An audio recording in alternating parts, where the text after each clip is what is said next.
Voilà. Donc, je reviens sur notre étude biblique pour la suite. Donc, vous savez que pour le moment, je prêche sur l'épître de Pierre.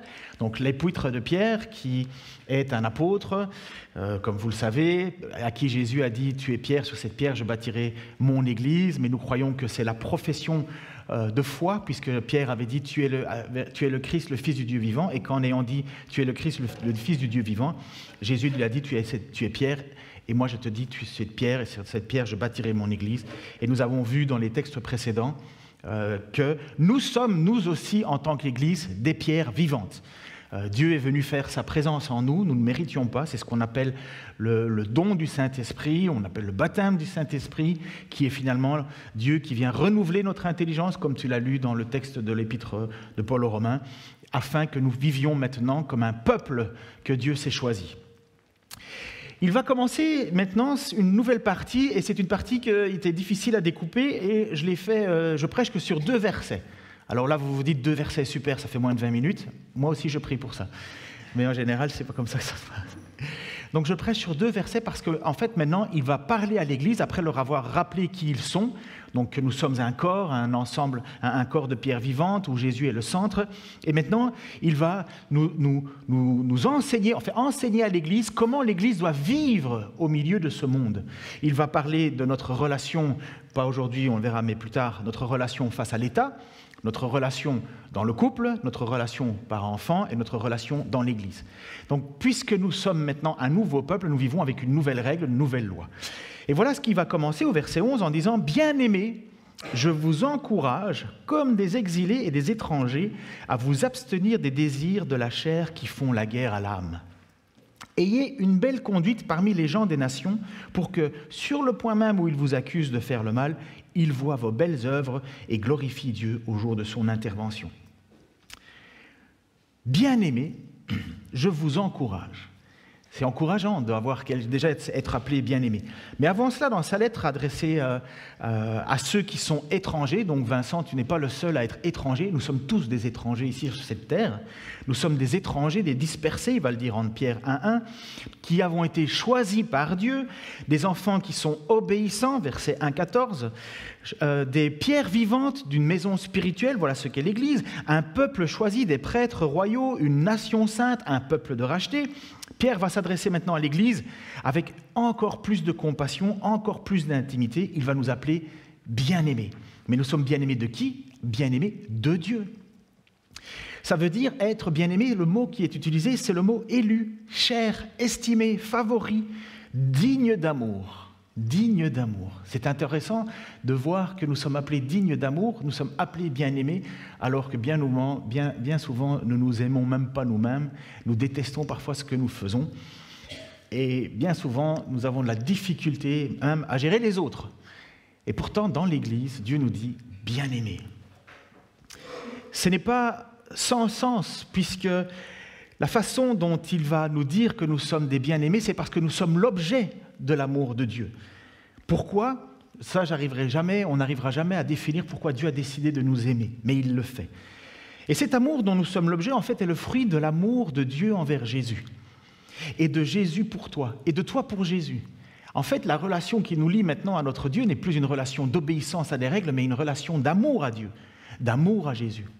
Et il va dire ceci, Jésus, en verset Jean 14,15, « Si vous m'aimez, vous suivrez mes enseignements. » Si vous m'aimez, vous suivrez mes enseignements. Et c'est pourquoi ça a été encore rappelé bien insistement ce matin, et c'est très bien, comme quoi nous devons nous tourner vers la parole. La parole, c'est les enseignements de Dieu. Au commencement était la parole, vous le savez, la première lettre de Jean, au commencement était la parole était avec Dieu, la parole était Dieu, la parole s'est faite homme. Et donc quand on obéit à Jésus, quand on obéit aux paroles de Jésus, on obéit à Dieu. En plus, quoi de plus beau et plus profond que l'amour par obéissance et non de l'amour et de l'obéissance par devoir. Il n'y a rien de plus beau que quelqu'un qui obéit par amour, qui fait les choses par amour, non pas parce qu'il est obligé de le faire, mais parce qu'il a envie de le faire. Il y a une grande différence. Pierre va d'abord nous rappeler un point essentiel de l'identité de ce que nous sommes, chrétiens, c'est que le chrétien est celui qui a reçu la foi en Jésus et qui vit par la foi en Jésus. Nous vivons par la foi. Christ, personne ne l'a jamais vu, et pourtant vous l'aimez. C'est ce que va nous dire Pierre. Vous l'avez jamais vu, et pourtant vous l'aimez. Et c'est le salut, c'est cette foi qui nous vaut finalement notre salut, parce que nous aimons Jésus-Christ, parce que nous voulons suivre Jésus-Christ. Cette certitude, cette foi nous vaut le salut. Le salut, ça veut dire être sauvé. Sauvé de quoi? Du jugement qui viendra. Et nous allons le voir. Le chrétien, ça va jusqu'à présent? Mon débit est meilleur? Ça va?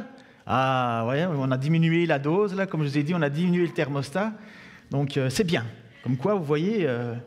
Alors, pour ceux qui ne savent pas, j'ai aucun gêne à le dire, je suis sous antidépresseur en ce moment parce que j'ai mon système nerveux qui a claqué à un certain moment, et ça ne m'a pas éloigné de Dieu, au contraire, ça m'a rapproché de Dieu, et j'ai accepté que voilà, le cerveau a ses vicissitudes, et que si je m'étais cassé le bras, personne n'aurait aucun problème pour que j'aille à l'hôpital. Mon cerveau fonctionnait mal, j'ai aucun problème pour aller chez le docteur. On peut remercier le Seigneur parce qu'aujourd'hui, il y a des bons médicaments, il y a des bons soins, et c'est une grâce que nous avons. Mais ça ne m'empêche pas de remercier Dieu pour la prière que vous avez faite à mon sujet, que j'ai fait à Dieu, et ça ne m'empêche pas de remercier Dieu pour sa parole qui a été véritablement une lumière sur mon sentier, un guide. Mais voilà, donc vous voyez comme quoi le médicament peut faire effet positif. Donc merci Seigneur pour tout ça. Et en plus, priez pour moi parce que je ne sais même pas pourquoi, mais j'ai été contacté par quelqu'un qui fait des podcasts sur Internet et il m'a demandé « Frère, est-ce que tu veux participer à un débat ouvert sur la dépression ?» Je me suis dit « Mais comment est-ce qu'il est au courant que je suis dépressif ?» Bon, alors utilisons ça pour la gloire de Dieu. Dieu ne nous abandonne pas dans les moments difficiles. Et nous sommes des chrétiens, nous sommes des étrangers sur cette terre, nous sommes des voyageurs sur cette terre, nous sommes des exilés sur cette terre. Quelqu'un qui a quitté une vie pour se diriger vers une nouvelle vie. Voilà ce qu'est un chrétien. Nous avons quitté une vie pour nous diriger vers une nouvelle vie, même si nous sommes déjà dans cette nouvelle vie. Nous sommes tout comme le peuple juif, qui est sorti d'Égypte, suivant Moïse, nous sommes pour se rendre en terre promise, puisque c'était ça, Dieu avait dit, laisse quitter mon peuple, donc il avait dit à Pharaon, laisse quitter mon peuple qu'il me loue, et il m'offre un culte dans le désert, et dans une direction à Moïse en disant, je te ferai aller vers une direction, un pays promis, où coule le lait et le miel en abondance, et donc Moïse fait sortir ce peuple d'Égypte pour aller vers ce pays, vers Canaan, vers cette terre promise, où il ne rentrera pas lui-même. Qui est rentré au milieu de études bibliques d'école du dimanche? Qui? Voilà, donc vous pouvez relire l'histoire de Josué, ce sera la rentrée du peuple dans le pays promis, et ça ne s'est pas bien passé, c'était difficile. Parce que, justement, il y a un moment, un temps où, comme nous sommes nés de nouveau par la présence de Dieu dans notre vie, et nous nous dirigeons vers quoi? Vers un nouveau ciel, nouvelle terre. Si vous lisez le livre de l'Apocalypse, beaucoup de gens aiment bien lire le livre de l'Apocalypse parce que ça fait super cool de lire le livre de l'Apocalypse. Le résumé du livre de l'Apocalypse, c'est pas compliqué. Si vous voulez si un jour on vous dit c'est quoi le livre de l'Apocalypse, vous dites Jésus est vainqueur. Et voilà, vous avez résumé l'Apocalypse. Si vous voulez vous enfoncer dans les profondeurs du texte, vous pouvez, mais au final, Jésus est vainqueur. Et dans le livre de l'Apocalypse, il nous parle de nous, chrétiens, de qu'est-ce qui va arriver pour nous plus tard. Je suis toujours étonné quand les gens disent « Ah, un jour, nous vivrons au ciel et nous resterons au ciel. » Je dis « Oui, mais tu as oublié quand même une partie, c'est que le projet de Dieu, c'est nouvelle terre, nouveaux cieux. On ne va pas rester au ciel éternellement, on va redescendre sur terre. » Et ça, c'est dans le texte que nous pouvons lire dans Apocalypse, chapitre 21, 1 à 5, où Jean, et là, l'apôtre Jean a une vision, et il reçoit cette vision et ce texte qui nous est transmis. « Puis je vis un ciel nouveau et une terre nouvelle, car le premier ciel et la première terre avaient disparu, et la mer n'existait plus. Je vis la ville sainte, la nouvelle Jérusalem, descendre du ciel d'auprès de Dieu, belle comme une mariée qui s'est parée pour son époux. Et j'entendis une voix forte venant du trône qui disait « Voici la tente de Dieu avec les hommes. Il habitera avec eux, ils seront ses peuples, et lui, Dieu avec eux, sera leur Dieu. Il essuiera toute larme de leurs yeux. La mort ne sera plus. Il n'y aura plus ni deuil, ni plainte, ni souffrance, car ce qui était autrefois a définitivement disparu. » Alors celui qui siège sur le trône déclara « Voici, je renouvelle toutes choses. » Il ajouta « Écris que ces paroles sont vraies et entièrement dignes de confiance. » Voilà ce que nous sommes, nous, en tant que chrétiens. Nous sommes des exilés. Nous avons quitté une vie sans Dieu pour nous diriger vers cette nouvelle Jérusalem, pour nous diriger vers ce nouveau ciel, cette nouvelle terre où habitera qui? Son peuple, ses élus, ses choisis, ceux qui ont Jésus-Christ comme Seigneur et Sauveur. Pourquoi? Parce qu'on ne peut pas se présenter devant Dieu qui est 3 fois saint en disant « tu dois m'accepter ». Dieu va dire « oui, mais et le péché est dans ta vie. Et comment tu fais pour effacer la dette de tant de fois où tu n'as pas marché contre moi ?» On pourrait dire, bon, je vais faire des bonnes œuvres, ceci, cela, et croire que finalement on peut faire un troc avec Dieu. Mais jamais, jamais. Tout au plus, on pourrait payer pour quelques fautes. On pourrait essayer de compenser pour quelque chose. Mais qu'est-ce qu'on fait des fautes commises? Et comme Dieu est 3 fois saint, Dieu n'accepte pas. Là où il y a faute, il doit y avoir condamnation. Dieu ne change pas ses règles. Et pour accomplir cette règle, il a offert Jésus-Christ, qui lui s'est offert, victime parfaite, agneau expiratoire. Pourquoi agneau? Parce que vous savez que dans l'Ancien Testament, il y avait le sacrifice qu'on offrait pour le péché de nos fautes. Et tous les ans, les gens devaient aller pour présenter un agneau en sacrifice afin de dire, voilà, Seigneur, prends ma faute, elle repose sur cet agneau. Et puis, qu'est-ce qu'il devait faire? Dieu, il l'offrait au sacrificateur qui l'offrait. Dieu recevait finalement l'odeur la bonne odeur de ce sacrifice et l'homme était purifié pour 1 année. Et l'année prochaine, il reviendra. Parce que qu'est-ce que fait l'homme? En général, après avoir demandé pardon, quelques semaines après, il refait des bêtises, comme toujours. Rien de nouveau sous le soleil. Tandis qu'avec Jésus-Christ, le sacrifice est parfait. 1 fois pour toutes. C'est le sacrifice parfait. Vous pouvez lire là, si vous avez envie de prendre du temps, lisez l'Épître aux Hébreux et vous comprendrez la différence entre le sacrifice qui devait se faire régulièrement et le sacrifice unique que Jésus fait à la croix. Donc je reviens à mon texte. Nous sommes maintenant, donc nous, qui avons accepté Jésus-Christ comme étant ce sacrifice, ce cadeau, nous sommes devenus son peuple. Et Dieu nous dit, et Pierre nous dit à travers son épître, au chapitre 2, verset 9, « Mais vous, donc ceux qui ont accepté Jésus-Christ comme Seigneur et Sauveur, vous êtes une race élue, une communauté de rois prêtres, une nation sainte, un peuple que Dieu a libéré pour que vous célébriez bien haut les œuvres merveilleuses de celui qui vous a appelé de passer des ténèbres à son admirable lumière. » Voilà ce qu'est un chrétien sur la terre.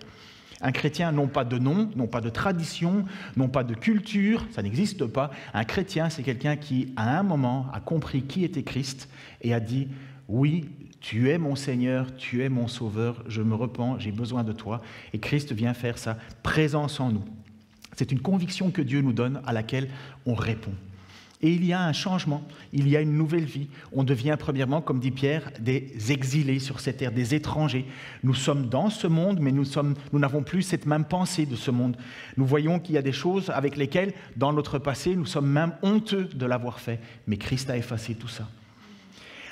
Nous sommes une nation de rois prêtres, une nation sainte, un peuple choisi. Quand Pierre écrit cela, voyez bien l'aspect communautaire. Et nous, dans notre monde de plus en plus individualiste, on pense qu'il suffit de moi et Dieu et puis c'est réglé. Non, non, non, non, il y a un aspect communautaire. L'Église est un peuple, c'est un ensemble d'individualités, c'est vrai, mais c'est un peuple que Dieu s'est choisi. C'est une nation que Dieu s'est choisie. Ce n'est pas moi et les autres, je ne veux rien savoir. Non, puisqu'on le sait que la preuve de mon salut est la manière dont je vais aimer ceux que Dieu a choisis.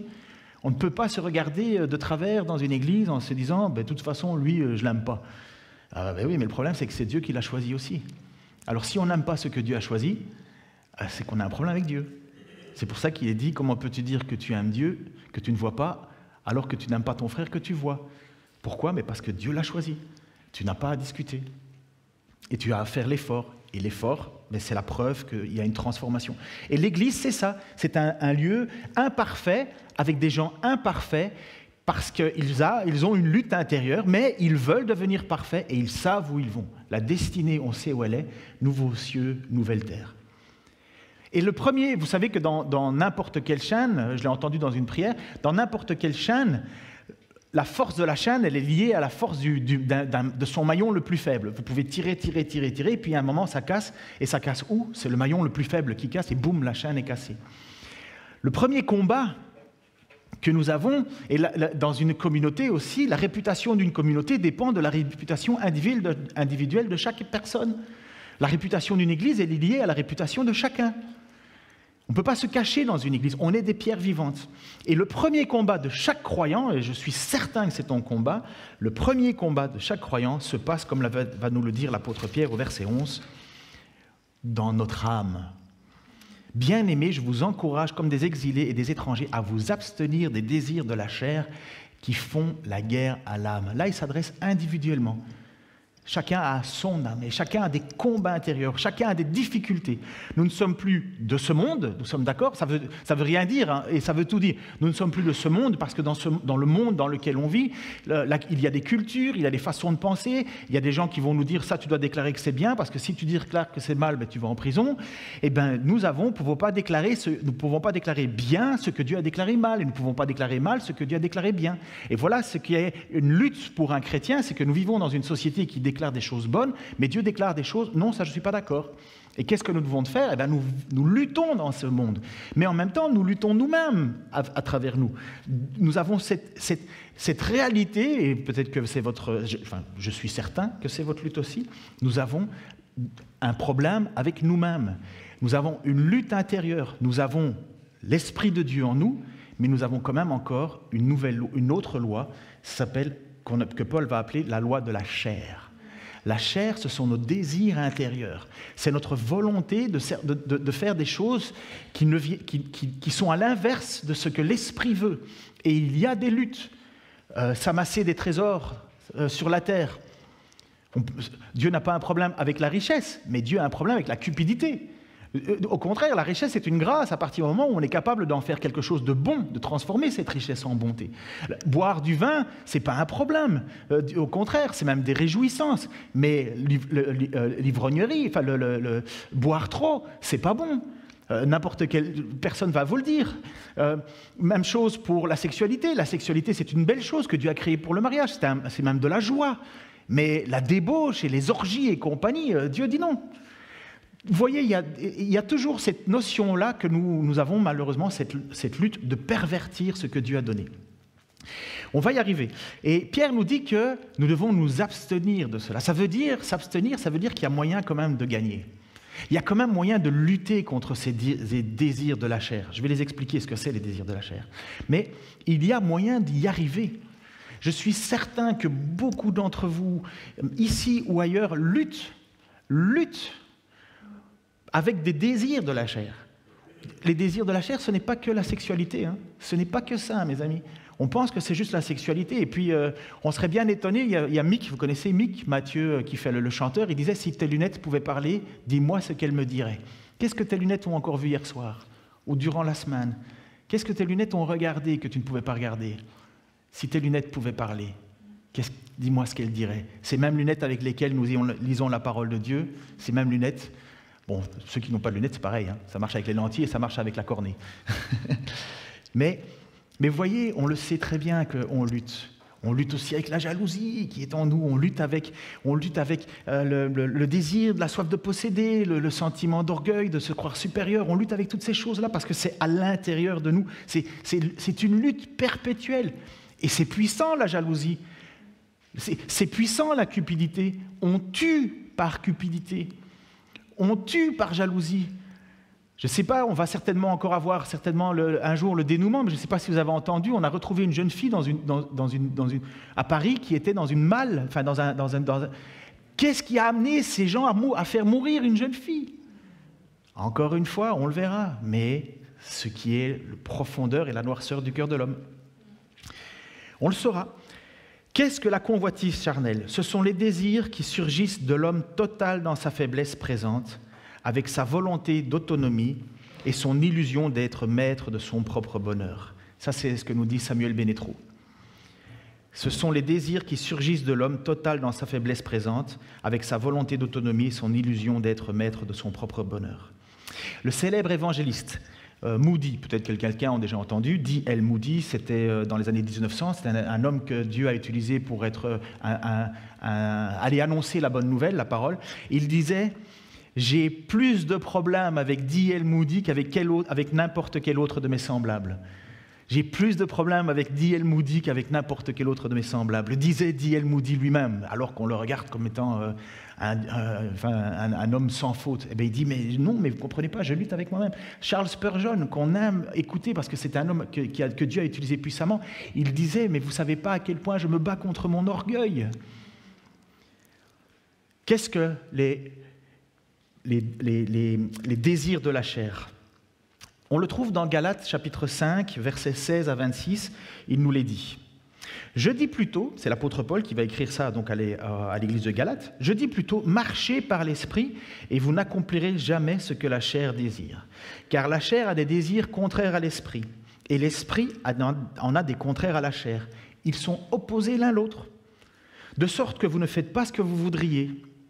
Mais si vous êtes conduits par l'esprit, vous n'êtes plus sous la loi. Or, les œuvres de la chair sont manifestes, inconduite sexuelle, impureté, débauche, idolâtrie, sorcellerie, hostilité, dispute, passion jalouse, fureur, ambition personnelle, division, dissension, envie, beuverie, orgie et autres choses semblables. Vous voyez, ce n'est pas que sexuel, hein. C'est toutes ces choses qui sont en nous. Et je vous préviens, comme je l'ai déjà fait, ceux qui pratiquent de telles choses n'auront pas accès au royaume de Dieu. Quant aux fruits de l'esprit, qu'est-ce qui devrait être manifesté? C'est amour, joie, paix, patience, bonté, bienveillance, douceur, maîtrise de soi. Aucune loi n'est contre de telles choses. Mais ceux qui appartiennent à Jésus-Christ ont crucifié la chair avec ses passions et ses désirs. Si nous vivons par l'esprit, marchons aussi par l'esprit. Ne devenons pas vaniteux. Cessons de nous provoquer les uns les autres et de nous porter envie les uns les autres. Voilà ce que Paul va déclarer comme étant cette lutte de la chair. Voilà ce que, bien-aimé, Pierre va nous dire. Je vous encourage, comme des exilés étrangers, à vous abstenir des désirs de la chair, donc nous abstenir de toutes ces choses, de lutter contre. Et il nous est dit que nous avons un accès qui nous est ouvert vers le ciel. Dieu nous a libérés des ténèbres pour nous amener à son admirable lumière. C'est ce que Pierre a dit quelques versets avant ça. Et voilà ce qu'est un chrétien. Alors, malheureusement, tout le monde s'arrête, et heureusement peut-être, je dirais, tout le monde s'arrête en disant que ceux qui pratiquent de telles choses n'hériteront pas le royaume de Dieu. Il faut comprendre ce que ça veut dire. Quand il est dit, si tu peux revenir l'image juste avant, le texte juste avant, tu peux revenir, voilà. Donc, les œuvres de la chair, inconduite sexuelle, impureté, débauche, idolâtrie, sorcellerie, hostilité, dispute, passion jalouse, fureur, ambition personnelle, division, dissension, envie, beuverie, orgie et autres choses semblables. En fait, il faut comprendre la lutte du chrétien. Ça, c'est ce que nous étions avant. Soit nous nous conformions à la culture de nos parents, soit c'est notre propre chair, peu importe. Maintenant, le chrétien ne fait plus ça. Il lutte contre ça. Ce n'est plus possible de dire « je continue là-dedans » et dire « pas de problème, de toute façon Dieu a payé, je suis sauvé, je vais continuer à vivre comme ça, mais je vais... » Non, il va dire « non, si tu continues là-dedans, tu n'as aucune part au royaume de Dieu. » Parce que voilà, on ne peut pas vivre avec cela et dire « tout va bien ». Malheureusement, ça va arriver que tu vas être un jour, tu vas prendre une cuite monumentale parce que tu n'auras pas fait attention. Est-ce que tu as perdu le salut? Non. Il est possible que tu aies eu une inconduite sexuelle. Est-ce que tu vas perdre le salut? Non. C'est si tu vis perpétuellement dans cette inconduite sexuelle, si tu vis perpétuellement dans la débauche, si tu vis perpétuellement. Et c'est ce qu'on appelle en théologie un péché immanent ou un péché rémanent. Un péché immanent, c'est un péché en fait qu'on dit je vais vivre avec, ça ne me dérange pas. Dieu nous dit non, ça doit te déranger, parce que moi ça me dérange. Et tu ne rentreras pas au ciel, tu n'auras pas droit au royaume de Dieu si tu considères que c'est pas grave. Et un péché rémanent, c'est un péché qui malheureusement revient, mais pour lequel on lutte. Et on redemande pardon. Qui n'a pas regardé de la pornographie un jour malheureusement parce qu'elle est tellement accessible et a été plus loin qu'il fallait? Est-ce que vous avez perdu le salut? Non. Mais j'espère que la première chose que vous avez faite, c'est « Seigneur, je te demande pardon ». Et si nous confessons nos péchés, il est juste et fidèle pour nous pardonner. Mais si nous pensons, il n'y a pas de problème, j'ai des amis non-croyants qui disent « Ah ouais, nous, la pornographie, ça nous met un peu Et ils regardent ça en couple et c'est parti. Comme si c'était la nouvelle façon de vivre. Ils font ce qu'ils veulent, c'est à eux.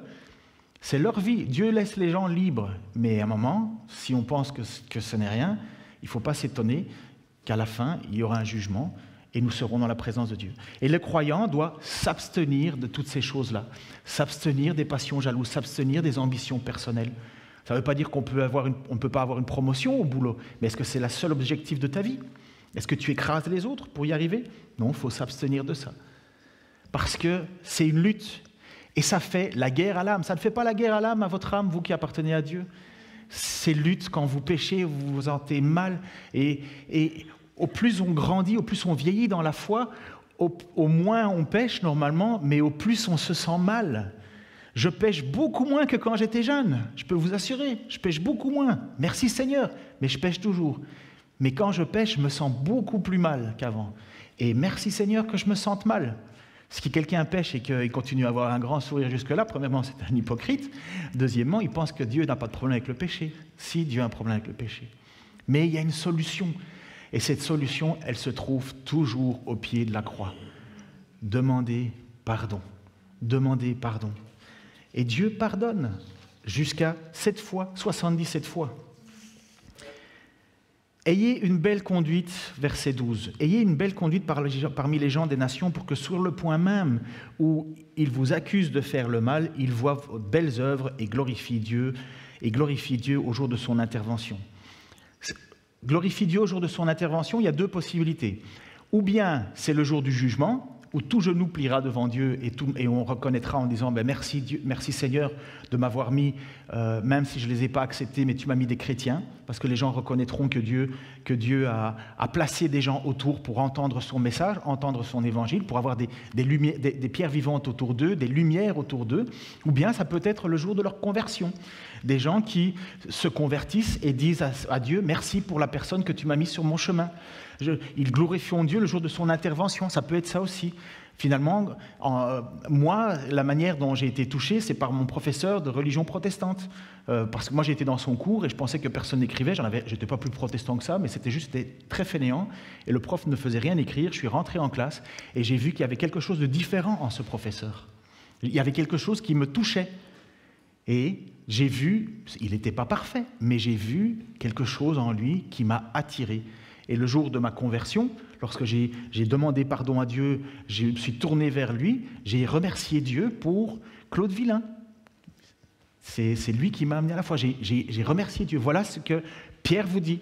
Ayez une belle conduite parmi les gens des nations pour que, sur le point même où ils vous accusent de faire le mal, parce qu'au début, moi je le prenais pour un rigolo, ils voient vos belles œuvres et glorifient Dieu au jour de son intervention. Que pense ton voisin de toi? Je parle aux chrétiens là. Que pense ton voisin de toi? Que pensent tes collègues de toi? Que pensent tes amis de toi? Que pense ta famille de toi? Certainement, on peut tous nous accuser de péché. Vous savez cette phrase, « Ah ben si c'est ça être chrétien ». Mais est-ce qu'ils voient notre lutte pour être meilleurs? Est-ce qu'ils voient notre lutte et nos efforts pour aimer? Est-ce qu'ils voient notre lutte et nos efforts pour pardonner, pour secourir, pour être généreux? Est-ce qu'ils voient de plus en plus de fruits dans notre vie, qui est dans Galates 5, 22, 23? Est-ce qu'ils voient plus d'amour? Je pense que je les ai mis, voilà. Est-ce qu'ils voient plus d'amour? Est-ce qu'ils voient plus de joie? Est-ce qu'ils voient plus de paix? Est-ce qu'ils voient plus de patience? Est-ce qu'ils voient plus de bonté, de bienveillance, de foi, de douceur, de maîtrise de soi? Qu'est-ce que les gens autour de toi voient? Vous savez, on est des témoins vivants de qui est Dieu. Dieu n'a pas d'autre ambassadeur sur la terre que des pierres vivantes, que des chrétiens individuels. Vous pouvez ruiner tout votre témoignage par votre attitude. Mais attention, il y a des répercussions à cela, et ce n'est pas rien. J'aime prier avec les personnes âgées, peut-être vous aussi. J'aime prier avec les personnes âgées dans la foi, parce qu'elles reconnaissent en général rapidement leur insuffisance devant Dieu, alors que nous les voyons comme exemple. Elles nous rappellent que la lutte n'est jamais finie, mais nous voyons que l'on peut faire abonder du fruit dans notre vie. Nous pouvons en tant que chrétiens être calomniés, pointés du doigt, mis à l'écart, persécutés, mais si c'est pour le bien, alors c'est une grâce, nous dit Pierre. Par contre, si c'est à cause de ton attitude, tant pis pour toi. Tu n'as que ce que tu mérites. Voilà ce qu'il va dire, Pierre, plus tard, tu diras par la suite, mais je vais déjà le mettre en maintenant. Si l'on vous insulte parce que vous appartenez au Christ, heureux êtes-vous, car l'Esprit glorieux, l'Esprit de Dieu repose sur vous. Je crois qu'il y a l'image, normalement. Qu'aucun de vous n'ait à endurer une punition parce qu'il aurait tué, volé ou commis quelques autres méfaits, ou encore qu'il se serait mêlé des affaires des autres. Il faut souligner ça. Mais si c'est comme chrétien qu'il souffre, qu'il n'en éprouve aucune honte, qu'il fasse au contraire honneur à Dieu en se montrant digne de ce nom. Si vous souffrez parce que vous vous mêlez des affaires des autres, parce que tu as volé et compagnie, tout bad, mon ami. Dommage, tu n'as ce que tu mérites. Tu as voulu frauder, tu t'es fait avoir, tant pis. Tu as roulé trop vite sur l'autoroute, tu as une grosse amende, tant pis. C'est comme ça. Il y a rien de... il y a des moments où il faut accepter, c'est comme ça, on commet des fautes, on commet des erreurs, et il faut payer pour les erreurs qu'on a commises. Mais si c'est parce qu'on est calomnié, parce qu'on est chrétien, eh bien dites, merci Seigneur, je suis un témoin. Merci. Alors c'est bizarre, hein, mais on dit merci parce qu'on est insulté, calomnié. Et même le texte nous dit, vous êtes heureux êtes-vous, car l'Esprit glorieux, l'Esprit de Dieu repose sur vous. Beaucoup aimeraient bien reposer l'Esprit glorieux juste quand c'est la victoire. Mais le texte nous dit que si on nous insulte, c'est à ce moment-là que l'Esprit glorieux est, à la manière dont on va réagir. Nous sommes des témoins vivants, j'ai presque fini, une fois. Nous sommes des témoins vivants de ce que Dieu peut transformer des vies. Je pourrais demander des témoignages ici, à l'un à l'autre, on en a déjà eu, mais nos vies sont transformées. Elles ne sont pas parfaites, nous avons encore des luttes, mais nous ne sommes plus ce que nous étions. Mais nous ne sommes pas encore ce que nous devons être. Mais merci Seigneur que je ne suis plus ce que j'étais. Je ne sais plus qui l'a dit, je devrais normalement citer, mais ça ne vient pas de moi. C'est très joli, mais ça ne vient pas de moi. Cette semaine, j'ai reçu une lettre que je veux absolument vous lire. Je ne vous dirai pas le nom de la personne, sauf s'il me donne l'autorisation, mais comme ça met du temps, le courrier, parce que c'est un détenu de la prison de Draguignan. Et à travers cette lettre, je veux que vous puissiez comprendre ce que l'Esprit de Dieu peut faire. Ce que Dieu peut faire dans une personne, ce qui est impossible à d'autres. Il a commis une faute, il paye pour sa faute, mais Dieu est intervenu. Et écoutez cette lettre. Donc normalement, je vous ai mis, voilà, à l'arrière, vous voyez une image de la prison de Draguignan. Bonjour, pasteur Kenneth Taylor. Mais je prends ça à mon nom, mais c'est pour toute l'Église, ok ? Parce qu'il l'a écrit à l'attention de l'Église évangélique baptiste La Bonne Nouvelle, donc c'est pour nous tous. Je vous écris afin de vous donner mes nouvelles. Jugé le 15 avril 2022, j'ai été condamné à 15 ans de prison. Donc ce n'est pas des vols de bananes, hein. Un temps que j'utiliserai et qui sera à la disposition de la volonté de Dieu. Me rapprocher de lui, lire avec amour et par la puissance vivificatrice du Saint-Esprit les textes sacrés bibliques. Prendre régulièrement, chaque jour et souvent dans la journée, des temps de prière, de chant, de cantiques, de psaumes et de dialogue avec lui, et des temps où je laisse le silence prendre place. Le Seigneur m'a transformé, régénéré, vivifié. Je fais connaissance jour après jour avec lui. Il me guide, me corrige, me remet sur le droit chemin de la justice. Il est tellement miséricordieux avec moi. Mais quel amour infini, quelle bonté insondable. Il est mon chemin d'amour, de foi, de salut. Je suis à lui et me laisse former, modeler et apprendre. C'est une joie que je n'ai jamais connue avant de le connaître. Le Seigneur me donnera la paix réellement. Même dans la tempête, il me rassure et guide mes pas. Grâce à cette paix, la joie s'anime de tout son poids et anime mon cœur qui se remplit de son amour. Alors oui, je vais bien, toujours en Christ. Je suis sa propriété, libéré. Pasteur, j'espère que vous allez bien malgré ce temps de Covid-19 passé et cette guerre en Ukraine-Russie. Sachez que vous êtes dans mes prières chaque jour. Je serai ravi que vous me fassiez partager la vie de votre Église par des textes et autres, et de ce que vous faites avec vos paroissiens. Que Dieu, Père et Fils, Saint-Esprit vous comble et vous apporte de la lumière qui rayonne à travers vous pour la redistribuer à vos frères et sœurs en Christ. Amen. Écrit le 26/9/2022, donc c'est tout frais. Est-ce que ce n'est pas magnifique de lire des choses comme ça ? Est-ce que vous ne voyez pas là, justement, la grâce de Dieu qui a agi dans un homme qui pourtant maintenant est derrière les barreaux parce qu'il a commis un acte qui a été jugé. Mais cet homme sera avec nous au ciel. Il paye sa dette et Dieu a payé sa dette. Il ira et il fera partie des nôtres lorsque nous louerons le Seigneur. Et il a compris une chose, c'est qu'il doit se laisser transformer, modeler, purifier chaque jour. Mais il me demande de répondre, donnez-moi des nouvelles de sa communauté. Si je devais écrire maintenant au nom de chacun d'entre nous, un tel fait comme si de rien n'était, un tel a baissé les bras, un tel tu as renié. Un tel, je ne voudrais pas que ça soit le cas, hein, mais un tel continue à être méchante avec les autres. Un tel continue à être cupide. Un tel. Vous comprenez comment il serait triste, lui qui est en prison, de nous entendre que nous sommes dans la liberté, que lui lutte contre sa chair et que nous vivrions comme si de rien n'était. Et c'est ça ce que Pierre écrit alors à son Église. Maintenant que vous êtes des étrangers, des exilés sur la terre, luttez contre la chair qui fait la guerre à l'âme. Voilà le texte que je voulais vous apporter ce matin, la lettre de notre frère en prison, dont je lui écrirai, je lui donnerai des nouvelles, et je lui dirai même que grâce à lui, nous avons pu encourager son Église par son témoignage. Et je suis sûr et certain que cet homme va louer Dieu d'une manière incroyable.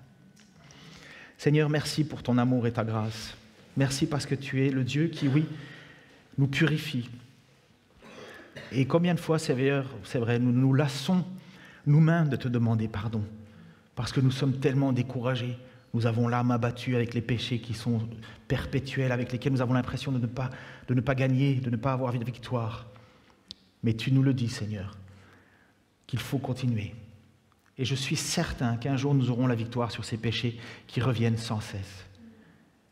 Nous savons, Seigneur, que celui qui souffre, tu vas le dire plus tard dans ta lettre, en doit finir avec le péché.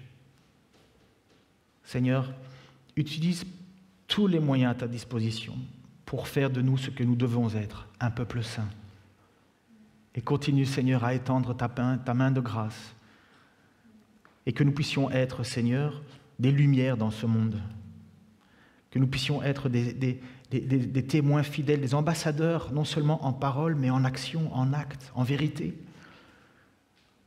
Merci pour ton amour que tu continues à renouveler. Merci pour cette grâce que tu continues à propager jusqu'au jour de ton retour, que nous attendons impatiemment, le jour où nous serons délivrés de ce corps de mort qui sans cesse nous fait la guerre à l'âme, et nous serons dans ta présence, comme un peuple que tu as choisi et qui ne méritait pas de l'être. Au nom de Jésus-Christ. Amen.